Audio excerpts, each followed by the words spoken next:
Welcome to the Tuning In podcast, where we talk alignment, intuition, and our internal guidance system. We cover woo-woo topics in an approachable and practical way. I'm your host, Dana Evans of Alignful.com.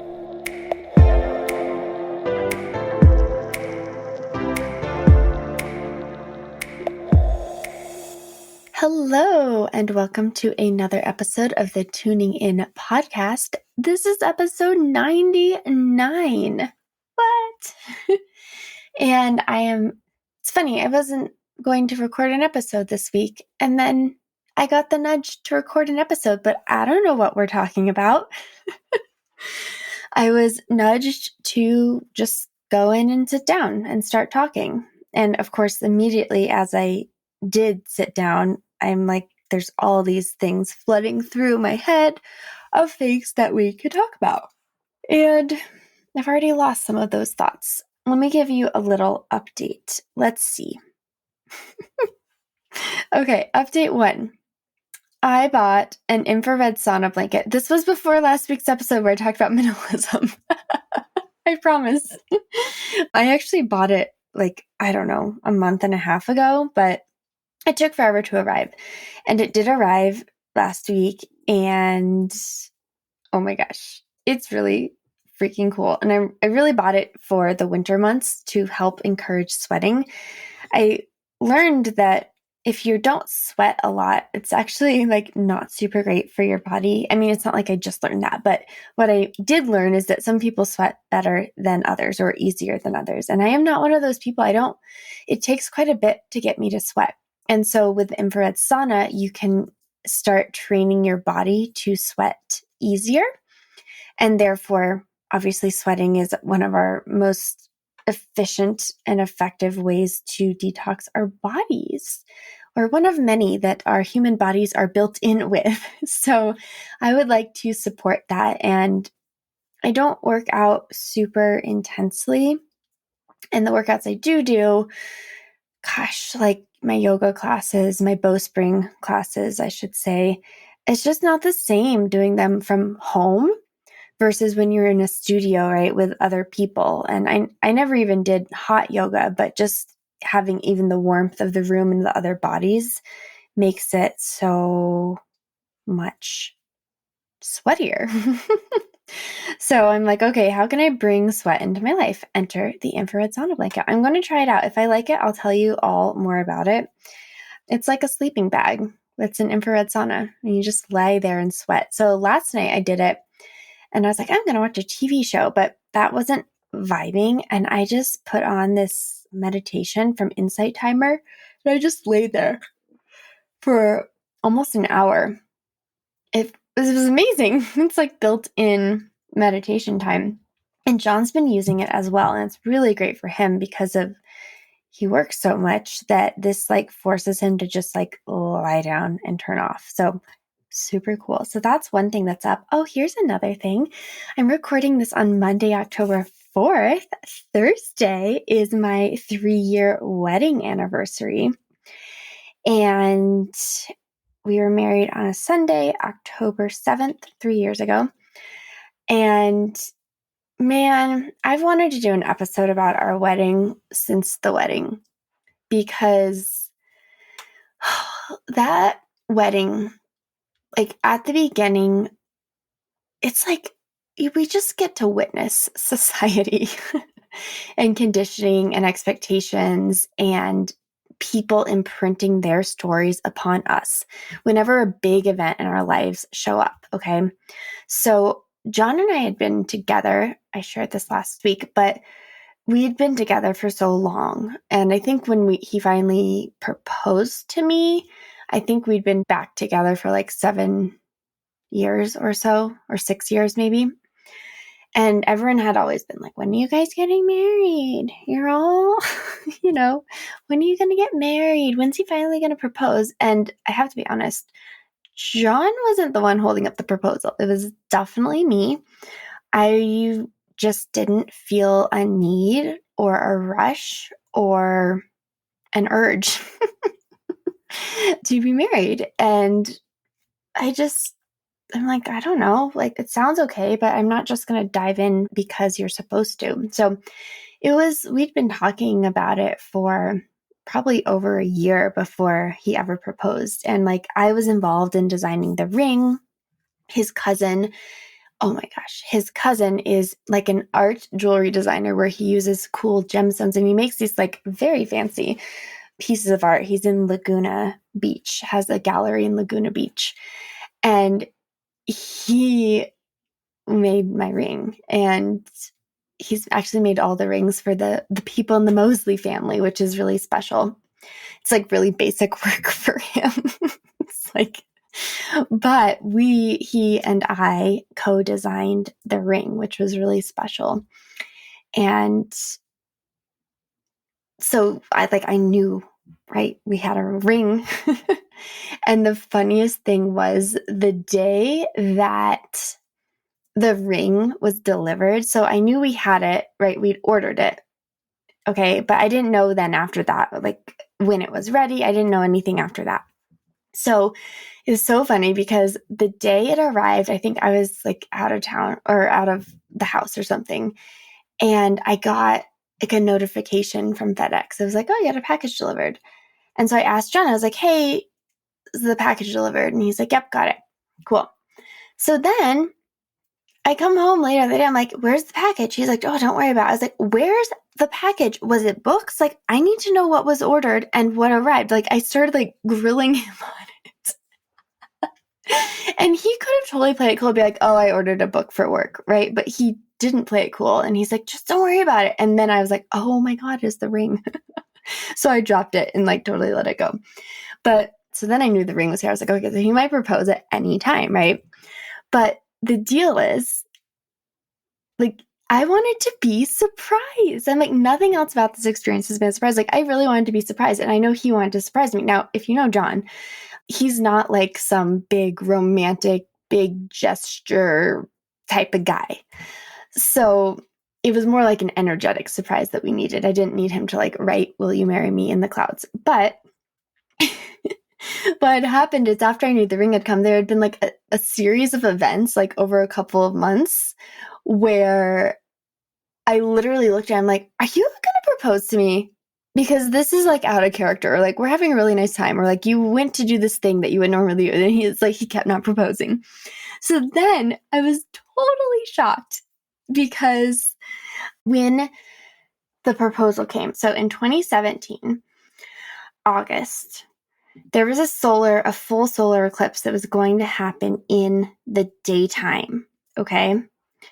And I was going to watch it at my college, at the School of Mines, and John was going to watch it at NREL, his job at the time.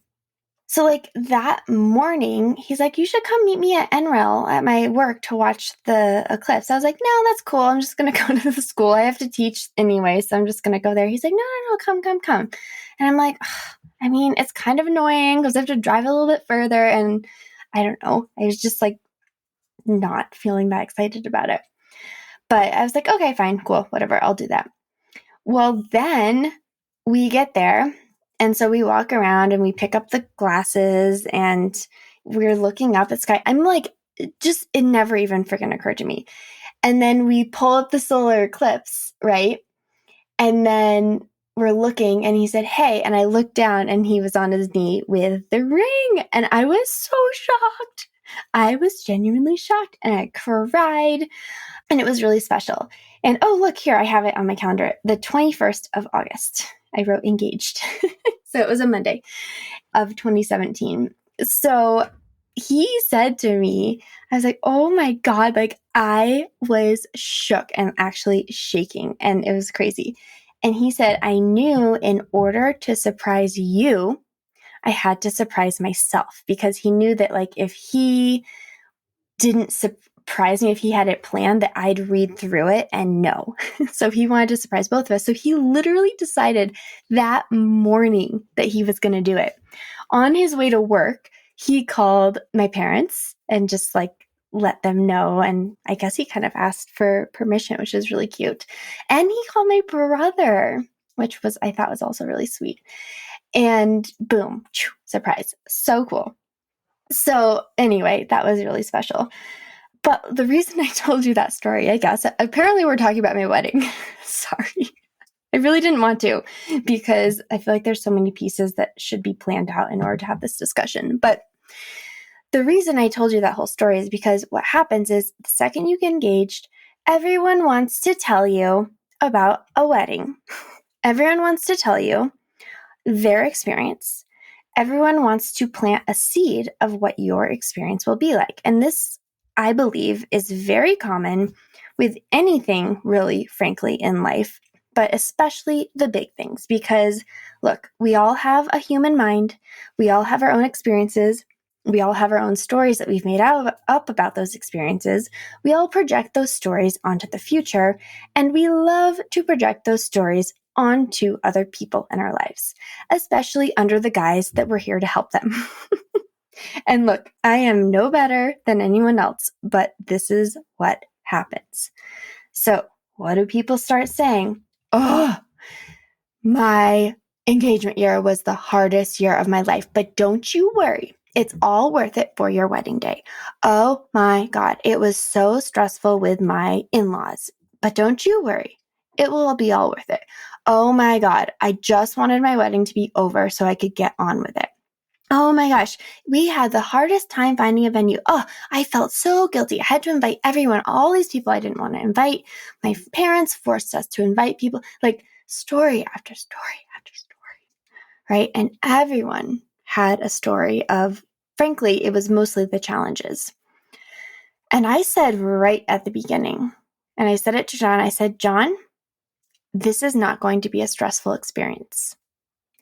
In fact, this is going to be the most enjoyable year, not the worst year. Because why would I consciously go into this commitment, right? Say yes to being engaged in order to get married. And why would I now spend the next however many months getting ready to be married in stress and misery and exhaustion? Like, I'm not freaking doing that. I am sorry. Like, no. So I set that standard for myself, and anyone who told me, I was like, I really don't expect this to be very stressful. They're like, okay, Dana, be naive. Why don't you? Right. But I really, really had to decide that. And what came actually with that decision, interestingly, is I didn't talk about my wedding that much with people because I didn't necessarily want to invite a lot of insights. Because I had this deeper trust in knowing, first of all, John and I knew how we wanted our wedding to be. Like, we were both very aligned and clear on that. And I had this deeper knowing that I held for both of us of, there's no need for this to be a stressful event leading up to it or at the wedding. And so I have to say, it wasn't. And I say that so genuinely. Like, I'm not gloating. I mean, I'm really freaking proud of myself, but it just was such a beautiful experience. I had one meltdown about the guests. I thought I booked the wrong number of rooms for the number of guests that we had. And I like flipped out and called my mom crying. And then we like reset it really quickly. But from then on, like what happened was, I guess, I suppose, I decided to align with the ease in the universe, right? Versus with the struggle. And right, there's obviously connections that we can make for other areas of our lives here. And what happened was ease. And thing after thing started happening very effortlessly. And I think it kind of started with our venue, where I was like, okay, oh my gosh, like, where do we want to get married? And we knew we wanted to be married in the mountains. We knew we wanted it to be very small. I think we had 60 people at the wedding. And we knew we wanted it to be a whole weekend experience where we get to just be with our closest people in our lives. And they were to feel cared for and like they're on vacation, not like a stressful wedding that they have to be at. Like, so the vibe was very clear and very intentional. So then it was like, okay, how do we find a place that matches our vibe? And I think I popped and looked at a couple places that I visited. I was like, Vail, no, too uppity. Like, I want cozy mountain vibe. And then Grand Lake, yeah, a little too shabby, right? Like I have a certain vibe that I want. And then my mom, I was speaking to her and she said, hey, there's this place that your dad and I went to a wedding at years ago. And it was really cool. Maybe you check that out. I was like, cool. Went to the website. I saw it and I was like, oh, this is it. This is it. It is so beautiful. It's called Devil's Thumb Ranch. And it was every freaking thing that I wanted. So after that, I did look at a couple other places, but guess what? We never visited any place except Devil's Thumb. I'm pretty sure. John will correct me if I'm wrong on that, but I'm like 90% sure we didn't visit any other place. So what happened was I called them and I said, what's your pricing? Because I was thinking like maybe Labor Day, some sort of 3-day weekend, because I had a couple very important people in my life who are teachers. And I was like, okay, I want them to have an automatic Monday off. So we looked, and originally I chose Veterans Day weekend in November.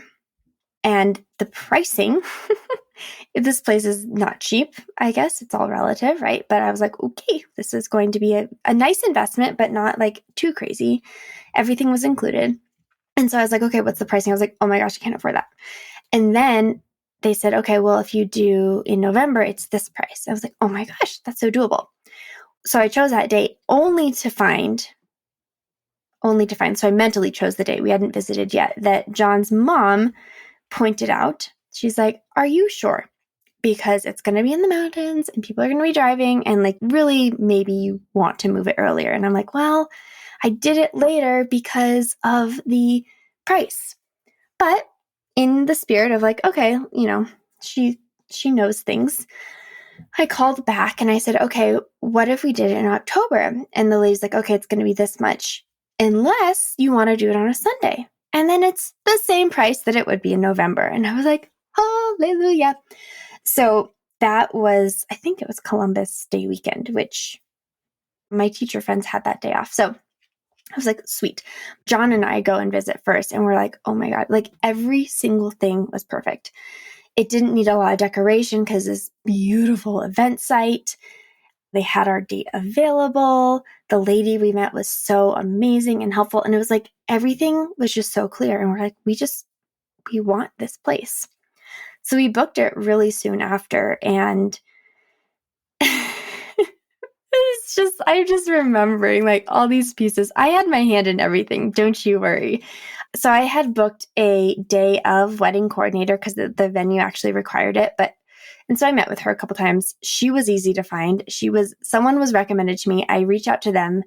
They said they didn't have availability, recommended this lady. And she and I were like, I just booked her on the spot. It was so easy. The next thing was John and I knew, right? So it was so much easier to know what we wanted because we could work within those parameters. So we knew we wanted a live band because we'd been to many weddings leading up to our engagement, and live bands kill it. So we started looking, blah, blah, blah. I kid you not. I get an Instagram ad for this band. I'm like, okay, check them out. Loved them. My brother and Daniela and John and I went out. They were going to be playing somewhere, I forget, in downtown Denver. We went out and watched them. I was like, yes, these guys are great. Checked in, checked the pricing, checked the dates. They're available. Cool. They were like, it was so amazing. And I think I looked at like maybe 2 other bands. Easy. Next thing, food. Guess what? Dana has very, very special preferences when it comes to food. We're working with the venue. The venue makes food. So John and I went up for like a food and wine tasting. And you like chose a package because we wanted buffet style. Because again, I'd been to so many weddings where you get this stupid plate of food and you're hungry and like you're drinking alcohol, you're dancing, you're engaging. It's a long event. And like, I need more food. I want my guests to be well fed. I also have a lot of family members who are at the time were either like paleo or keto or gluten-free or dairy-free. And so I wanted all of that to be spoken for. This place used local meats. Something I care deeply about is like local pasture-raised organic meats. literally like the cow is like from the ranch that the ranch is on. Like that's the meat we eat. I was like, oh my gosh, this is amazing. And then they were really willing to work with me with all of my requests. I was like, so I chose a menu and then I called the lady. I said, here's the menu I chose. And now here's what I'm going to present to you for alterations to everything. And it was so much fun. Like it was so much fun to create that menu. And the food was so freaking bomb. Like anyone who was there will tell you that. And the one thing that I really wanted was I said to her, I'm like, I don't want a cake. I want mini pies. And she's like, really? I'm like, yes. She's like, okay, we'll talk to the chef. She's like, okay, here are your flavor options. So we had 4 flavors of mini pies for the dessert. And then the other thing we really wanted was a late night snack because again, we've been to so many weddings where you have a bunch of alcohol, you eat dinner at 6 and then you're starving by, 9. And so we had this late night taquitos and like grilled cheese bites or like little mini mac and cheeses. Oh my God, it was so good. Then the cocktail. Now this was a little struggle because I knew from the get-go that I wanted a signature cocktail because right after John and I got engaged, we went to my cousin's wedding in Block Island, Rhode Island, and she had made a signature cocktail. And I was like, we definitely need this. So I had gone over to her friend's house and her husband makes great cocktails and he presented like 3 cocktail options to me. And I chose one of them, got his recipe.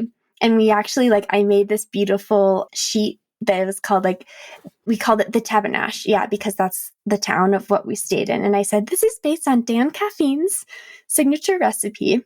So we gave the recipe and, made the cocktail. But it was a little difficult because they didn't want to do a signature cocktail or they wanted to charge us an extreme amount. So anyway, I worked through it and I was like, oh no, here's what we're doing. Again, I think the theme in all of this is I had clarity on what I wanted and what I didn't want. And then I didn't get caught up on the details for the things that didn't matter as much. For example, linens. I'm like, I don't care. Fine, choose this. Choose the simplest one. Chairs. They're like, you can have this beautiful chair for this much. And I'm like, no, simplest chairs. Flowers. I don't want flowers at my wedding. I'm in a beautiful forest on a ranch in the fall. In this beautiful, they had this gorgeous, gigantic fireplace with these large, thick beam ceilings and the beautiful wood floor and stone on the walls. I'm like, we don't need flowers. So I opted out of flowers and John's mom made some beautiful little fake flower bouquets that she wanted to make, which were really pretty, which we kind of put on the food tables and the guest book table and all of that. And that was so cool. And then they're like, well, do you want lights? And I'm like, ugh, that feels like a lot of work. I'm not going to do hanging lights, though they would be lovely and pretty. I'm not really willing to take on that expense. Okay, so that's all unfolding behind the scenes. Well, what am I missing here? Wedding dress. So I had gone shopping with my friend Stacy, and I had a very specific, I had a dual vibe of what I was looking for. One was like a long sleeve dress that was a little more flowy, and then one was like a crepe, really structured, really form-fitting, white, strapless kind of dress. So she and I tried on dresses. I liked 4. Then my mom and I came back and we went to only 2 dress shops. I'm telling you, I kept it real simple, y'all. And I really listened to my inner guidance for all of this. My mom and I went back to the second place and I said, here's the 4. But we're going through and my eye caught this dress. And I was like, whoa, this is stunning. But I don't think it really fits into the vibe that I was looking for. And my mom actually, she said, Dana, well, why don't you just try it on for fun? I was like, okay, why not? I was going to choose between the 4. What's trying on a 5th? I put that dress on and just full body chills. This was the dress. It was long sleeve, sequined, low. I wanted sexy. I wanted Beyonce vibes, right? I wanted really sexy, but also really timeless. Low back, really hugged my butt, which I really wanted to show off my butt, my assets. A high neckline and then this just beautiful train, just hand sequined. Oh my God, it's so gorgeous. And then there's a mini, so it's like sheer lace, but then underneath there was a tight mini layer that you could see through the sheer. So it was like a mini dress under my full length dress. So my mom just started crying when I saw it. Of course, it was way out of my dress budget, but decided to buy it. And we're like, that's the dress. Like, there's nothing else to get. So then I was like, okay, well, I really care about my cute shoes, but I don't want them to be like super expensive, right? Because I want to balance it out. So with that intention, I went to Saks off Fifth. Okay, that's the outlet store for Saks Fifth Avenue. I walked in, I go to the shoe section, size 7.5. There they are, my shoes. I think I went to 2 shoe stores total. And I think I sent a bunch of photos to my friend Lauren, like fashion advice. And they were these maroon velvet shoes with like this beautiful detailing. And truthfully, they're too small for my feet, but I was willing. I was like, you know what? I want them. These are the shoe. Bought the shoes. I think they were like $60. And it's a very nice Italian shoe brand, actually. It's like Italian leather, but, you know, off Fifth Avenue. Oh my gosh, it was so funny. So effortless, we go in, get the sizing, right? It's like all these steps for these things. So then next step, bridesmaids dresses. Well, let me just tell you, my bridesmaids are a little more time conscious than I am. And I was like, I had the vision for what I wanted for them. And I didn't care if they all matched, but I was like, I want it to be this vibe. And I want it to be like a forest green. I was very clear about my color because I guess I chose colors, right? You're supposed to, so I was like, I want forest green and sage green and cream. Like, those are my colors. Sure, great, done. Didn't really have to think about that at all. So I just couldn't find a dress that I really liked. And I was like, okay, Lauren, you're the fashion expert. You find some. So she sent me a bunch and I was like, yeah, sure. I don't know. So we finally found a dress, and I kid you not, I think it was and I also was very clear, I did not want it to be from like David's Bridal. I was like, we're not doing a typical dress. One, I want my bridesmaids to look sexy AF. I only have 3 of them. And 2, I want it to be a dress that they can wear again. That's like a really practical, lovely dress. Those were my requirements. So finally, Lauren sends me a dress. I was like, oh my God, from Reformation, freaking awesome brand, sustainable clothing company, all things I care about. And I'm like, that's the one. And you could get like similar dress color with like different like looks. And all 3 girls wanted the same look. I'm like, cool, but they were out of stock. So Lauren's like, Dana, you need a backup dress. And I kept saying, I really trust that the dress is going to become available. I think we're like in August or September, like weddings in October. And I just couldn't even activate frustration because I'm like, I think it's going to be available. And if it's not, I think you guys will find something else that's perfect. She's like, okay, now you don't care enough. But anyway, it did work out, guys. It worked out. The dress became available. They ordered them. They were perfect. And, just like all these little things that just kind of worked out. And even things that were a little challenging, like when I was worried about the room count, like that I had booked the wrong number of rooms, that worked out too. Because of everyone we invited, only one couple did not come. So that was the other thing. We were so specific about our guest list. Now, John has a huge family. His dad is one of 7 or 8. And we're not really close with all of them. There's a couple that we're close with. And I was like, what can we do to not have your entire family there? Not as a rude thing, but a lot of them are older and it's like kind of a trek. And, it's not necessarily their vibe anyway. So we decided to host a pre-wedding gathering for all of his family. His parents did an amazing job. We hosted this big event. The bride and groom were there. My family was there, right? And so they had their own special event, which then cut way back on the number of people that we had. And, it just simplified everything. Plus, these people got special one-to-one attention from us. And so then we move into the heat of the time, right? And we head up for our wedding day, right? I was in good spirits. I wasn't stressed at all. I was just feeling happy and content. John was in good spirits, and we had everyone come for, I think it was Friday night. Yeah, Friday night, Saturday night, Sunday night. The wedding was on Sunday. So they got 3 nights, and some came on Saturday, but mostly we had a welcome party on Friday, or maybe it was only 2 nights. Well, regardless, we had a welcome party for everyone to come. We had cocktails and snacks. Then the rehearsal dinner with John's family and my family, just our direct family, and the 3 bridesmaids, 2 groomsmen. And one of the bridesmaids is married to the groomsmen. So it was a small group. And we had this amazing dinner in the wine cellar at the event. I mean, everything just flowed. And then we go to like start getting ready, like they're setting up the venue. And my day of coordinator said, so the wedding before you, they left the chairs, the beautiful chairs that you wanted but didn't want to pay for. Those are available. Do you want to keep them? I was like, oh my God, yes. She said, and that wedding also, they had lights up that they didn't take down. Do you want to use the pretty twinkly lights on the ceiling beams? I was like, oh my God, yeah.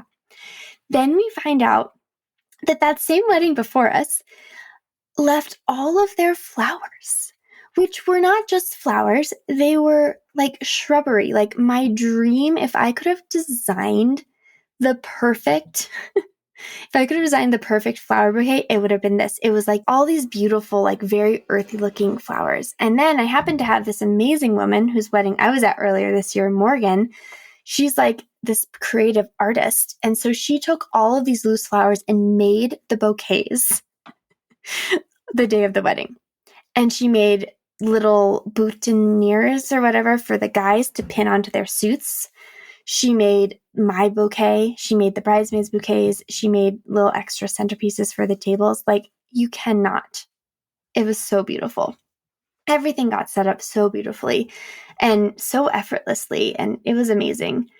And I remember one time, I think it was like Saturday, people were arriving. They're running into each other because it's like a little compound. It's, small but sizable. We're running into people in the hallway, like my friends from college. 2 of my roommates from college were there, one from Boston, one from LA or New York. And we like see each other. It's like, oh my God. And we get to chat. Like, I'm getting to have one-to-one quality time with everyone who arrives, right? Quality time, my number 1 love language. I didn't want a wedding where you say hi to the bride once. Like, I wanted it to be an immersive experience.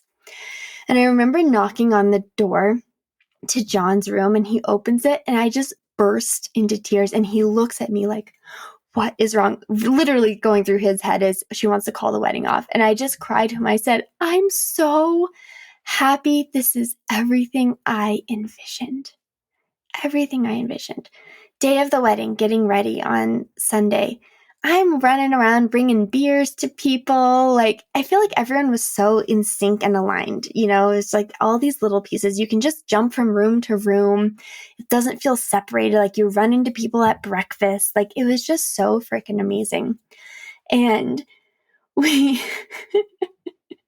so much so that, again, my bridesmaids, they're like, Dana, time to get ready. I'm like, I'll be ready. Stacy found me. She's like, so are you going to be showering anytime soon? Because the ceremony's in 2 hours. I'm like, okay. Did my own hair, did my own makeup, got the most badass manicure that matched my shoes. It was just so cool. We had, my photographer, found her at a Yoga Girl, Rachel Braithen, Yoga Girl. She and I met at that event like 2 years before, and I was Facebook friends with her. So when I started to decide if I needed a photographer, I kid you not, I was on Facebook and she pops up with like a wedding photo shoot that she had just done. And so I saw her photos. They were the most gorgeous, moody, perfect photos. And I reached out to her. I was like, oh my God, do you do photos? And she's like, oh my God, I'm available. I do them. And it was like, again, I didn't look at one other photographer. She just showed up on Facebook. She became my photographer. Our photos are like, I wanted her to submit them to Rocky Mountain Bride. I think we have one of the most gorgeous weddings that I've ever seen photographed.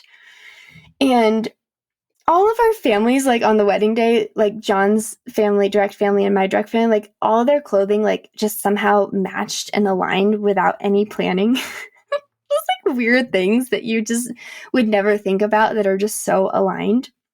And oh my God. So then it was kind of like drizzly the day, and we were supposed to have an outdoor ceremony. It was really drizzly and cloudy. And so they had this like little room that is like all glass walls and like wood, like logs and glass walls, but it's contained so it's not quite so cold. And so last minute, and everyone's like, Dana, we're so sorry. It's going to have it, like, it's going to be, I'm like, I don't want people to be cold. Like, it's October in the mountains. I'm like, let's just do it in the room. It was stunning. Like, it was way better than having done it outside. My dear friend Nellie, she had her sweet daughter Ginny, who was our flower girl. She collected golden aspen leaves to throw down the aisle because I didn't have flower petals or anything. So I was like, I'm thinking you can just collect these. So she goes out, collects the golden aspen leaves that had fallen onto the ground, and that's what she throws down as she walks down the aisle. Like, it was such an intimate, beautiful experience. The song that the piano played was All of Me by John Legend. That was my walking down the aisle song, which, by the way, I totally blacked out. I don't remember. Afterward, I was like, they never played the music, but they absolutely did. I just completely blacked out. My brother and John's sister gave like a little speech at the wedding. So they each took the mic and shared words because we wanted a special time for them, but neither of them were in the wedding direct party. That was like the most magical experience to have them do that for us. And then my dad gave a toast. John's dad had given a toast at the rehearsal dinner. And then we had Lauren and Zach, who are married. They each gave a speech. And then I had Stacy and Sarah, my two bridesmaids, give a speech because they were all bridesmaids. I didn't choose a maid of honor. And literally the crowd was like, we've never seen speeches so good. I was like, who are these people? Like, we've never had seen or heard. And even since then, such impactful, both funny and sweet and conscientious and just like charming speeches that just spoke to the soul.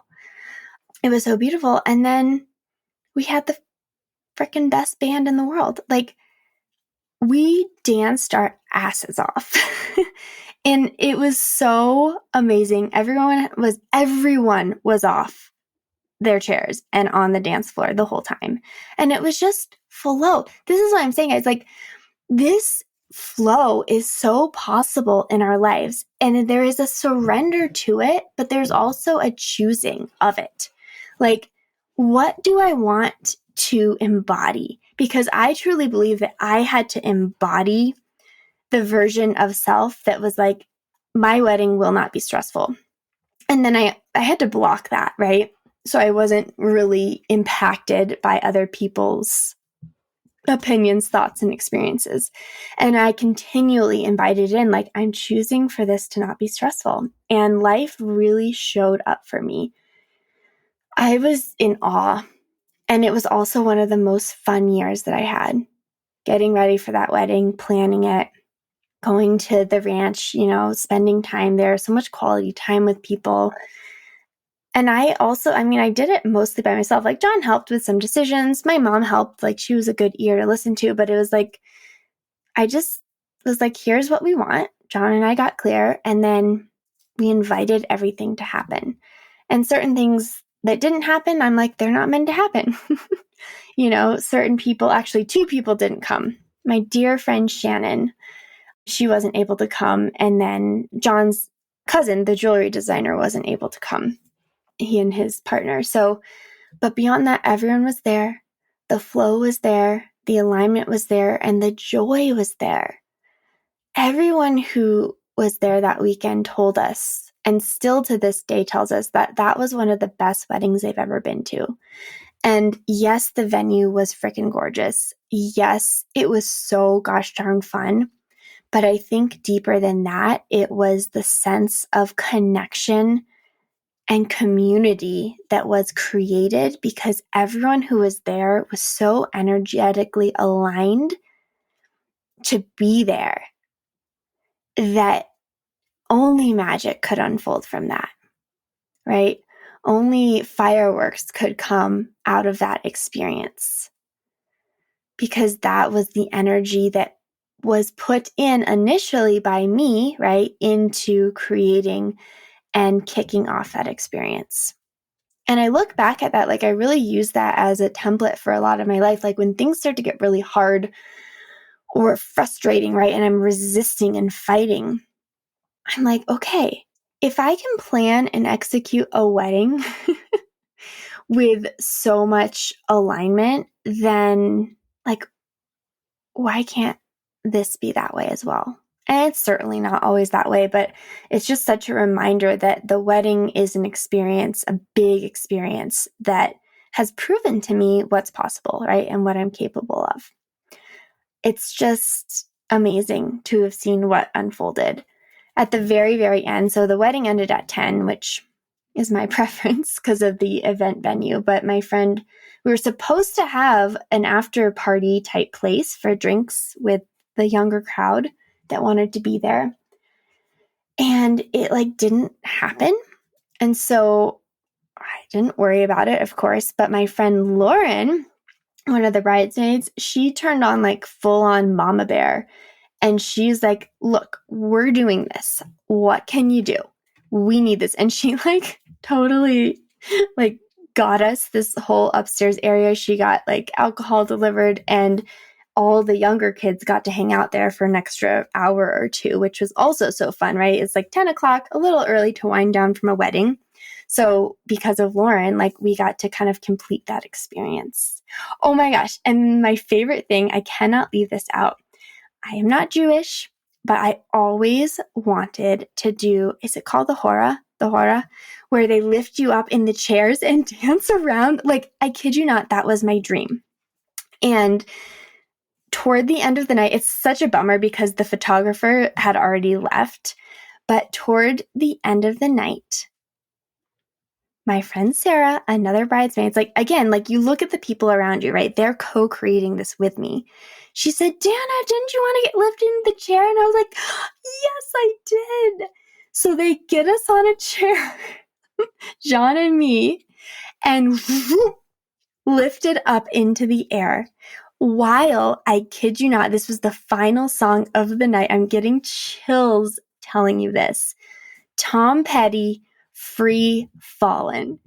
And the whole crowd is singing, and I'm free falling, right? Excuse my singing voice.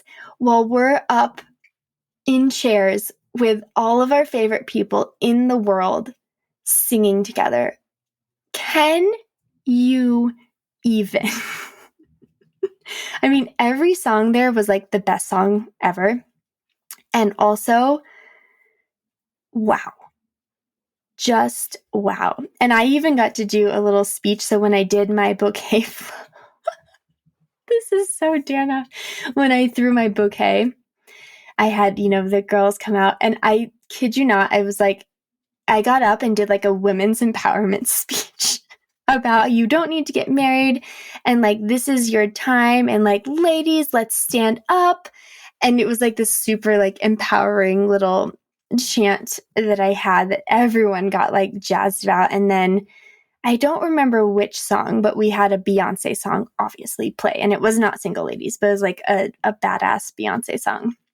So, I just see in this connection, and when we look back at like pivotal events in our lives, what is the intention behind it, right? How did you show up? Because your energy, I'm getting this vision as I'm talking to you, it's like a glowing snowball, right? So that energy, as it keeps rolling, it keeps gaining momentum, and it pulls other people into that energy field, right? And they too get transformed, which I really see is like how universal alignment starts happening. It's like your own inner alignment, your own energy field encompasses others' energy fields and transmutes that energy. So it comes back out in that vibrating, beautiful light that you're standing in so purely.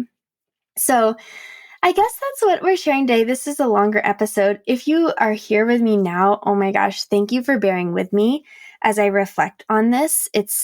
I really didn't think I was going to share this today, but it's a story I've wanted to share for a while. My mind thought I had to have every detail written down. Clearly, I remember it pretty well. But I just invite you to challenge the narrative, right? Challenge the storyline of what people tell you is so, right?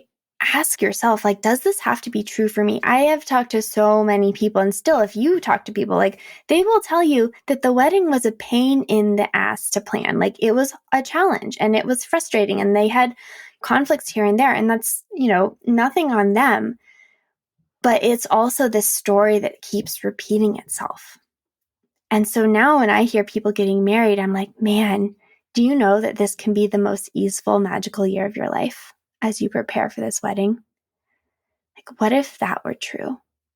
What if we start challenging that mass consciousness storyline of what is, right? Or that's just how it is. You're always going to have this trouble. And we start inviting more ease, more flow, more balance, right? More ebbing and flowing, more neutrality into our experiences. And just imagine what can unfold with that. So with that, thank you for listening. I think my husband, John, oh my gosh, we have grown together so much over the years. We've had ups, we've had downs, and I'm going to end with my wedding vow to him. That's going to make me cry. This was channeled, I'm sure. This was my inner voice. That was the other thing is this just came to me and I sat down and wrote it out and I refined it maybe once. And I just didn't really have to do anything. But if you're willing to listen, here's my wedding vow to John. John, thank you for being you, for holding space for me to be me, for loving my ups and my downs, and allowing me to fully express myself. While I'm learning to own my feelings and show up for myself and for you, there is nothing more beautiful than knowing you are there, unconditionally supporting us through and through. Words cannot express the gratitude and appreciation I have for you. You get me. You encourage me to be true.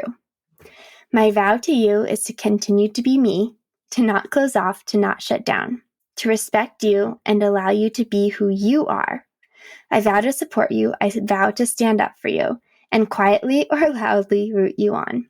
I vow to grow, to nurture the we of our relationship, to not put the weight of the world onto you. I vow to be a light for you and to seek the light in everything we do. I vow to respect the pulsation, the love that we have cultivated. Most of all, I vow to see the joy in our journey and to be a witness to your life. I vow all of this because I am ready to be your wife. Anyway, my mind is saying that is an overshare to end this episode, but in so many ways, I see this podcast of also a really beautiful collection, right? An experience that I'm sharing with the world, but also processing and sharing with myself. And I'd like to cement our wedding anniversary and the story of our wedding as well. So thank you for listening. I appreciate your energy and your time and for receiving this episode with so much love and joy as I flow you through all that unfolded in 2017 to 2018.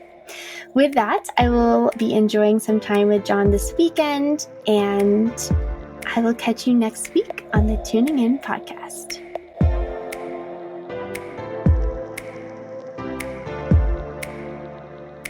Thank you for joining me on another episode of the Tuning In podcast. As always, if this would resonate with anyone you know, please share the episode. You can follow along with my journey on Instagram at Dana_Evans, or find me on my website at alignful.com.